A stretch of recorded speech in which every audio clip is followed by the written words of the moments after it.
Everyone, good morning. তোমরা সবাই কেমন আছো? আশা করছি যে যেখানে আছো ভালো আছো, সুস্থ আছো। আর ঈশ্বরের কৃপায় আমরাও ভালো আছি, সুস্থ আছি। তোমার নতুন আরেকটি ব্লগে তোমাদের সবাইকে ওয়েলকাম জানিয়ে এখন থেকে ব্লগটা শুরু করছি। আই হোপ আজকের যে ব্লগটা করব তোমাদের খুব ভালো লাগবে। তো এখন আশা করছি সম্পূর্ণ ভিডিওটা তোমরা দেখবে। তো সেরকম কোনো ব্রেকফাস্ট করব না, আজকে শুধু চার বিস্কিট আর কালকের যে দুধ ছিল সেটা রাতে জাল দিতে ভুলে গেছি। তো সকালবেলা ওটা একটু জাল দিয়েছি, দেখি ওটা ছানা হয়ে গেছে, তাই একটু লেবু দিয়ে দিয়েছি, তো ছানাটা বেশ ভালো হয়েছে। তো ব্রেকফাস্ট করে হাজবেন্ড বেরিয়ে পড়েছিল, একটু বাজারে গেছিল।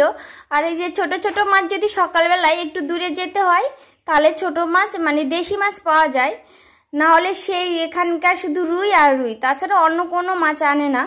তো আজকে তো রবিবার, আজকে তো অফিসও বন্ধ, তাই গেছিল। তো দেখলাম দু আটি কলমি শাক নিয়ে এসছে আর হচ্ছে ছোট চেলা মাছ নিয়ে এসছে। তো সেই দিন কলমি শাক ভাজা খাওয়া হয়েছিল কাঁচা লঙ্কা দিয়ে আর হচ্ছে কালো জিরে ফোড়ন দিয়ে আর পেঁয়াজ কুচি দিয়ে ভেজেছিলাম, তো ভালোই লেগেছিল। তো আজকে তোমাদের সাথে দু আটি শেয়ার করতে পারছি, দেখা যাক। আর যারা আমার চ্যানেলে নতুন এসেছো আর সাবস্ক্রাইব করেন তারা প্লিজ সাবস্ক্রাইব করবে আর পাশে থেকে যাবে। আর ভিডিওটা যদি একটু ভালো লেগে থাকে তাহলে ছোট্ট করে একটা লাইক করে যাবে। আর ছোট হলেও না বেশ জামা কাপড় হয়ে যায় আলমারি গোছানো। এখানে তো বেশি জামা কাপড় আনা হয়নি, বেশি আনিনি। একবার এসছি তো বাড়ি থেকে, মানে শ্বশুর বাড়ি থেকে তো একবারই এসছি, সেই যে কটা নিয়ে এসছি সেই কটাই রয়েছে। আর হাজবেন্ডেরও তো এখানে বেশি নেই, তো ওগুলোই গুছিয়ে রেখে দেবো। আর ছোট্ট আলমারি তো সেটাই ভরে যাবে। চলো দেখো, কালকে যে জল এনেছিল সেটা আর রাখা হয়নি। আর এই যে বড় একটা ব্যাগ নিয়ে আসা হয়েছে বাড়ি থেকে, তো দুটো জলের বোতল না বেশ ভালো সুন্দর করে আনা যায় বাইকে করে, তো ঠিক জায়গায় রেখে দিলাম। আর দুটো জলের ড্রাম হচ্ছে 10-20 লিটারের জল, তো 2-3 দিন চলে যায়। শুধু তো খাওয়ার জল ইউজ করি, তাছাড়া রান্নার টাইম কলের জল দিয়ে হয়ে যায়, সেটা ধরে রাখতে হয়। এক বোতলে ধরে রাখলে 3 বেলা আসে, তো কোনো প্রবলেম হয় না। তো চলো, তোমাদের সাথে কথা বলতে বলতে আমার ঘর ঝাড় দেওয়া হয়ে গেল, তারপরে ঘর মোছা হয়ে যাচ্ছে। আর আজকে দেখো তোমাদের সাথে তো শেয়ার করতে পারছি না, যাই হোক প্রতিদিন তো শেয়ার করি, একদিন কম করলে কিছুই হবে না। এখন স্নান সেরে নেবো, তারপর হচ্ছে পুজো দেবো, পুজো দিয়ে কমপ্লিট করে রান্নার কাছে চলে যাব। আর সকালে যেহেতু খাওয়া হয়েছে না, আর আজকে একটু তাড়াতাড়ি রান্না করতে হবে। আর এখন বাজে ওই 11টার মতন, স্নান করতে করতে 12টায় বেজে যাবে রান্না করতে। জানো তো বন্ধুরা, ইচ্ছে শক্তি সবচেয়ে বড় শক্তি। যদি ইচ্ছে থাকে তাহলে ঠিক তুমি একদিন তোমার লক্ষ্যে পৌঁছাতে পারবেই। তো যে যাই বলুক না কেন তাও করে যাচ্ছি। আর আমার তো খুব ইচ্ছে যেটা করার, যেহেতু আমি রুমে একাই থাকি, কোনো মানে সেই তো কাজ করতে হয়। তাই এই যে দেখো, এটা হচ্ছে আমার বিয়ের সিঁদুরের কৌটো, কতটা সুন্দর না? এটা আমি নিয়ে এসেছি ওখান থেকে, এটা রেখে দিয়েছি, সিঁদুর ভরাই রয়েছে। তো চলো আজকে আমার ছোট্ট আলমারিটা গোছানো তোমাদের কাছে শেয়ার করি। আর গুছিয়ে রেখেছি, অনেক সময় পরি আজ ড্রেস আবার রেখে দিই ভাস করে, তাও একটু এলোমেলো হয়ে রয়েছে, আর সেরকম তো গোছানো নেই। তো ভাবলাম আজকে একটু ভালো করে গুছিয়ে তোমাদের কাছে শেয়ার করব। আলমারি সব ওপরের যে কসমেটিক্স জিনিস আছে তো ওগুলো সাইডে রেখে দিয়েছি জামা কাপড় তাকগুলোতে। আর যেগুলো ভেতরের জামা কাপড় ছিল সেগুলো সব এই যে বেডরুমে এনে রেখে দিচ্ছি। তারপর ভালো করে আলমারিটা মুছে নেব। আর জানো তো, প্রথমের দিকে আলমারিতে জামা কাপড় রেখেছি, মুছেছি, তাও রেখেছি, ভালো করে মোছা হচ্ছিল না, হয়নি, তো রেখেছিলাম প্রথমের দিকে, তো কি চুলকাচ্ছিল। তারপর একদিন আবার জল দিয়ে সার্ফ দিয়ে ভালো করে মেজে ভালো করে পরিষ্কার করে নিয়েছি, মুছে তার ফ্যান চালিয়ে দিয়ে তারপরে শুকিয়েছে। তারপরে জামা কাপড়গুলো আবার সুন্দর করে ভাঁজ করে রেখেছিলাম। তো এখন আর সেরকম আর হয় না। তো এখন চলো তোমরা আমাদের সাথে থাকো।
আমার কিন্তু অনেকক্ষণ সময় লেগেছে, সবগুলো জামা কাপড় দেখলে না বেডের উপর সব পাট পাট করে ভাঁজ করেছি, তারপরে এনে কিন্তু আলমারিতে রেখেছি, নাহলে অনেকক্ষণ সময় লেগেছে আর ততক্ষণ তো ভিডিও করা সম্ভবই না।